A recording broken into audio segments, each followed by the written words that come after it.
Bismillahirrahmanirrahim. Assalamualaikum warahmatullahi wabarakatuh. Berjumpa saya lagi Razi di channel Orang Jawab Official di pagi ini seperti biasa, hari Jumaat, hari untuk berkongsi ilmu. Okey, jadi ramai yang bertanya saya kan. Sebenarnya saya tengok ramai yang makin berminat dengan baja AB. Sebelum ni saya ada ulas juga, saya ada bahas juga, saya ada buat satu video sembang santai mengenai apa itu baja AB dan bagaimana cara yang untuk menggunakan dia.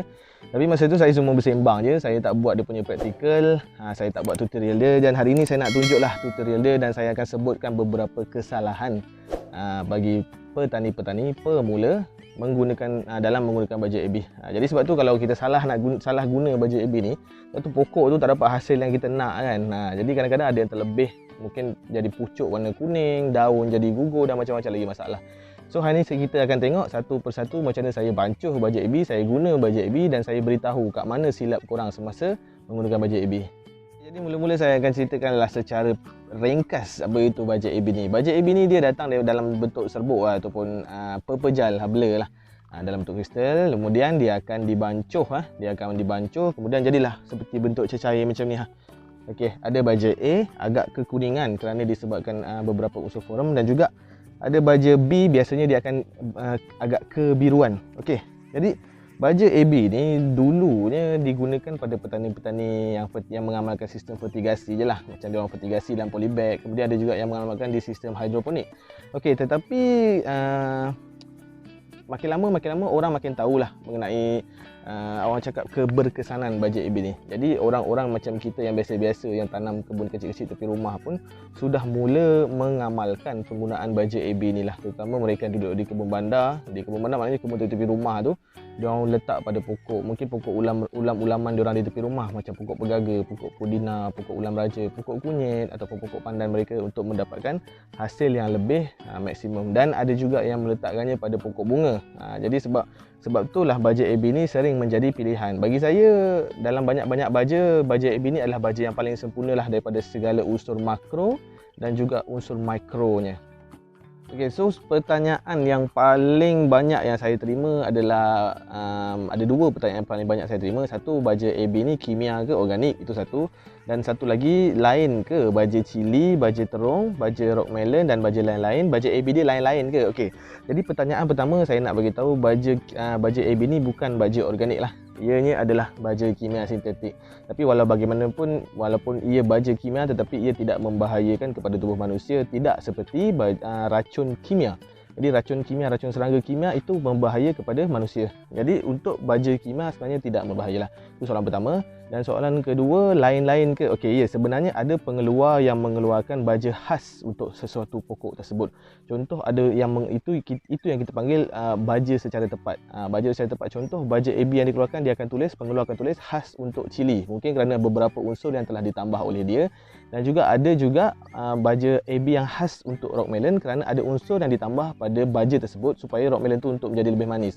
Okey, jadi macam-macam lah. Sebab itu bila kita beli baja AB, kita perlu tanya betul-betul pada pengeluar tersebut atau pengedar tersebut, penjual tersebut, baja ni untuk pokok apa, untuk pelbagai ke, untuk macam-macam lain boleh guna ke, dan juga cara penggunaan tu seeloknya tanya pada pengeluar tersebut. Sebab lain-lain pengeluar, lainlah dia punya resepi dan formula dia. Okey, dan ada juga orang tanya, apa beza baja AB yang serbuk dengan baja cecair? Okey, sebenarnya tak ada beza pun. Biasanya pengeluar tu dia asal usul baja AB ni memang dalam bentuk serbuk, tapi dia dah siap bancuh lah untuk korang supaya lebih mudah. Sebab tu biasa kalau tengok kat Shopee ke dekat Lazada, ada yang bentuk serbuk, ada yang bentuk cecair. Terpulanglah pada korang. Tapi bagi saya yang lebih jimat adalah beli dalam bentuk serbuk, kemudian bancuh sendiri, dan anda akan dapat lebih banyak lah parti baja AB macam ni.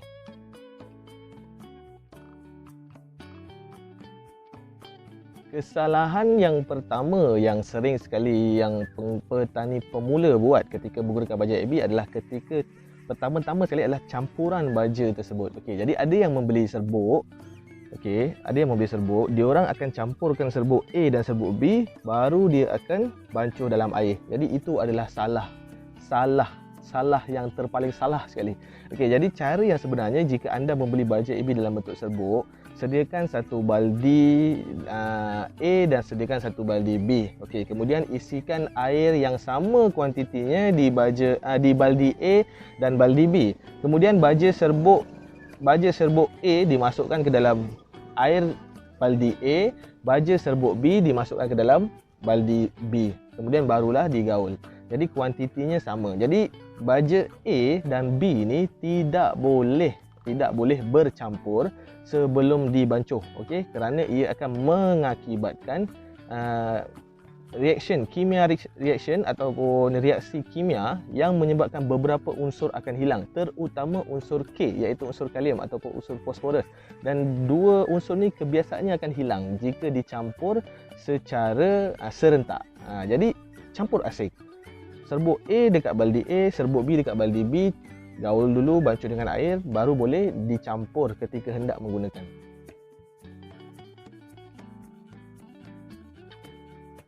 Kesalahan yang kedua pula, kalau tadi kita tengok kesalahan pada bentuk serbuk, kali ni kita tengok kesalahan pada bentuk cecair. Okay, kesalahan kedua juga sama juga macam tadi, kita tak boleh campur. Contoh sekarang ni saya ada baja A dengan baja B kan. Okey, ramai orang dia akan campurkan A dengan B ni dalam satu bekas. Dia tuang baja A, dia tuang baja B dalam satu bekas, kemudian baru dia bancuh dengan air untuk digunakan. Okey, itu salah. Itu sama juga dia punya konsep sama macam tadi. Kimia reaction tu akan terjadi. Jadi chemical reaction tu, reaksi kimia tu terjadi, jadi kehilangan unsur tu tetap berlaku, sama je. Jadi kunci dia kat sini, jangan campur pati baja A dan pati baja B sebelum dibancuh dengan air. Jadi kalau dah bancuh dengan air, boleh campur, tak ada masalah. Tapi sebelum dibancuh, jangan sesekali anda campur kerana itu akan menyebabkan unsur hilang, dan itulah penyebabnya kadang-kadang pokok kita ni kuning lah, tak kuat akar dia, lepas tu beberapa daun tu senang gugur. Itu dia.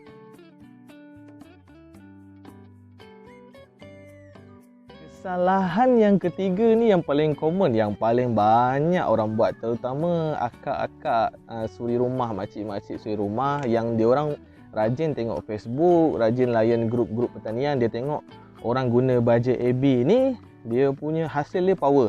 So dia pun nak try baja AB. Bila dia tanya pada pengeluar ataupun dia tanya pada kawan-kawan, baja AB ni macam mana cara bancuhan dia, dan orang tu pun cakap, okey, 1 ml baja ni dicampur dengan beberapa ml air, 1 liter campur dengan 10 ml baja AB. Okey, jadi itu sebenarnya saya terus terang cakap, itu adalah salah. Itu adalah salah sangat-sangat.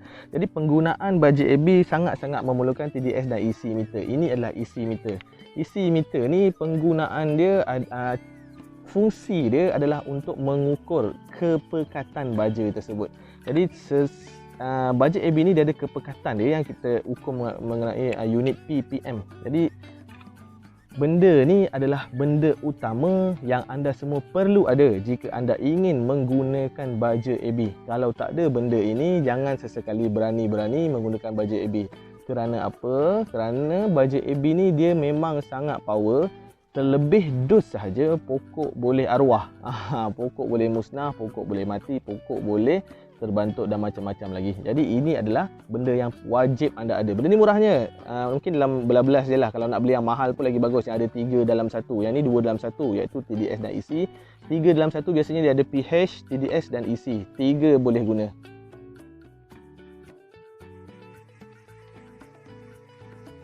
Kesalahan yang keempat. Jadi kesalahan yang keempat ni saya tidaklah menyalahkan petani pemula, kerana kesalahan keempat ni biasanya orang-orang yang mengikuti kursus fertigasi dia lebih tahulah, ataupun mereka yang mempunyai mentor tersendiri yang boleh guide dia pada awal sampai habis, baru dia orang tahu.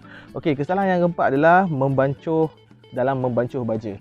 Okey, saya nak bagi tahu korang semua, biasakan membancuh menggunakan baja B dahulu. Bancuh baja B dahulu, baru letak baja A. Okey, jika anda nak bancuh baja AB di dalam bekas yang ada air ni, kalau tengok sini, biasakan letak baja B dahulu, kemudian baru baja A. Okey, sebab apa? Kerana baja B ni yang banyak unsur. Okey, yang banyak unsur di baja B.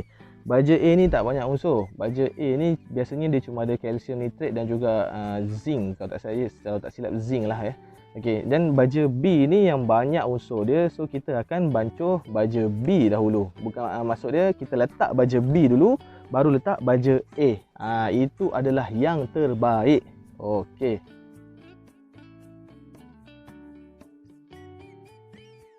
Okey. Sekarang sebelum saya tunjukkan kesalahan yang kelima, saya akan bancuh baja AB ni untuk digunakan pada pokok kobe saya. Sekarang ni pokok kobe saya memerlukan 2500 kepekatan baja AB untuk disiram. Okey, so saya akan bancuhkan baja AB saya. Okey. Bismillahirrahmanirrahim. Okey, jadi cara nak bancuh baja AB ni, kalau baja B anda guna 10 ml, baja A pun mesti guna 10 ml. Okey, masukkan sikit-sikit, okey. Kemudian ukur, masukkan sikit, kemudian ukur, masukkan sikit, kemudian ukur. Jangan masukkan sekali banyak Okey, jadi sekarang ni satu tutup botol ni adalah 10 ml. Okey, so saya akan letak satu tutup botol baja B di dalam ni, kemudian baru saya letak baja A di dalam ni. Okey, sekarang saya akan masukkan. Bismillahirrahmanirrahim. Hati-hati Saya akan letak 2 tutup botol lah. Saya akan letak 2 tutup botol. Satu tutup botol baja B. 2 tutup botol baja B. Okey. Okey, ini dia kesalahan kelima. Selepas memasukkan baja B, masukkan baja B di dalam air, gaul dahulu, sebatikan dulu, bancuh dahulu baja B, baru masukkan baja A. Okey, itu adalah kesalahan kelima.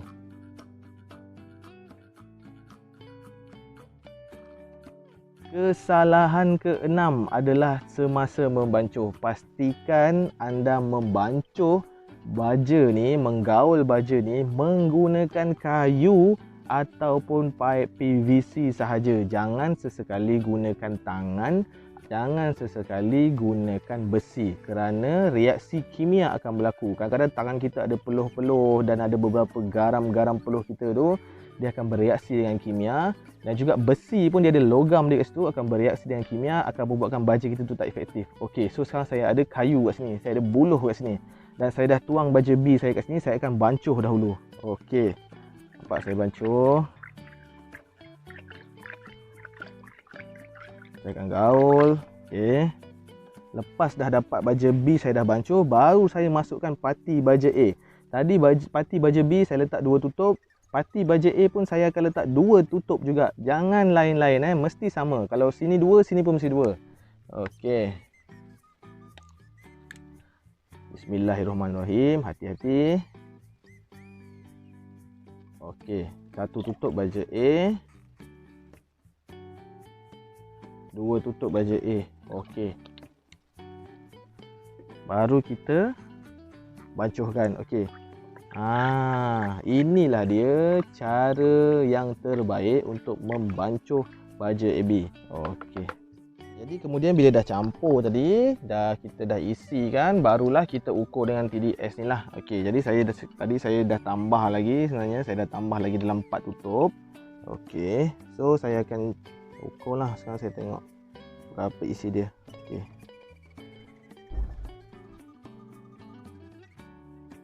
Sampai stabil sekarang ni, sampai stabil. Sekarang dia bergerak lagi. Okey, so saya ada 1593. Kurang lebih saya gunakan ini 1600 lah. Jadi ini adalah 1600 ppm. Okey, jadi tadi saya kata saya nak 2400 kan. So saya akan tambah lagi kepekatan baja, saya akan tambah sehingga ia sampai ke 2400.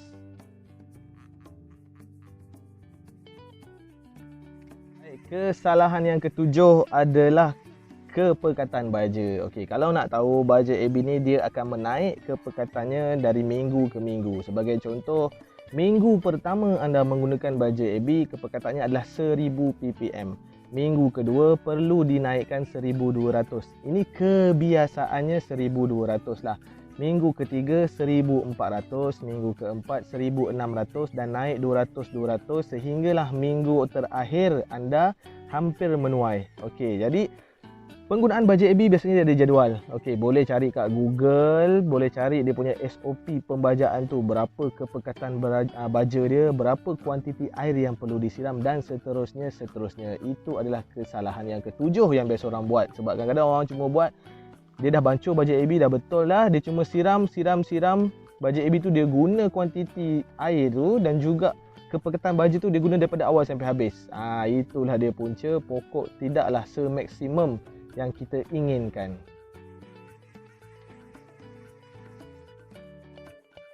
Kesalahan yang terakhir adalah kesalahan ketika menyiram. Okey, jadi ada orang siram main bantai je. Dia siram satu cebok lah, satu gayung baja lah dekat pokok tu suka hati dia je. Okey, jadi siram pun sebenarnya ada kuantiti dia. Okey, jadi macam dalam kes saya ni, pokok kobe saya ni, saya akan siram sebanyak 100 ml sahaja setiap pagi dan petang. Itu adalah siraman yang selamat lah. Okey, sebab sekarang ni musim tak berapa hujan lah di kawasan saya ni. Kalau musim hujan, saya akan kerapkan penyiraman, iaitu 100 ml pagi, 100 ml tengah hari dan 100 ml pada waktu petang. Okey. Jadi kalau musim biasa saya akan siram pagi petang saja. Itu adalah yang paling selamat. Jadi kalau orang-orang yang dah pro, yang memang otai-otai, dia ada jadual dia ada SOP penyiraman baja dia sendiri. Okey, jadi dia buat sistem auto drip. Jadi dia tinggal setting je kat timer, dia akan siram berapa ml. So dia orang tak payah buat kerja. Tapi bagi yang anda yang duduk tepi rumah tu nak siram 100 ml. So saya ada satu mangkuk ni, isi padu dia 100 ml. So saya akan cedok macam ni, saya akan siram dekat pokok. Macam ni sahaja. Okey, cukup sekali tu sahaja. Tak payah nak banyak-banyak. Okey. Kemudian barulah pokok anda akan dapat nutrisi yang diperlukan yang sebenar-benarnya. Barulah akar-akar tu boleh menyerap segala mineral-mineral yang ada di dalam baja AB. Jadi itu sahaja, semudah ABC kan. Mudah aja kan. Ramai sebenarnya yang tak tahu. Okey, jadi hari ni saya dah terangkan daripada A sampai Z kesalahan dan saya tunjukkan cara bancuh satu persatu. Diharap info kali ini bermanfaat pada semua. Bagi korang yang belum subscribe lagi, tekan butang subscribe di bawah dan tekan loceng supaya anda tidak ketinggalan update terbaru daripada saya. Assalamualaikum, jumpa lagi minggu depan.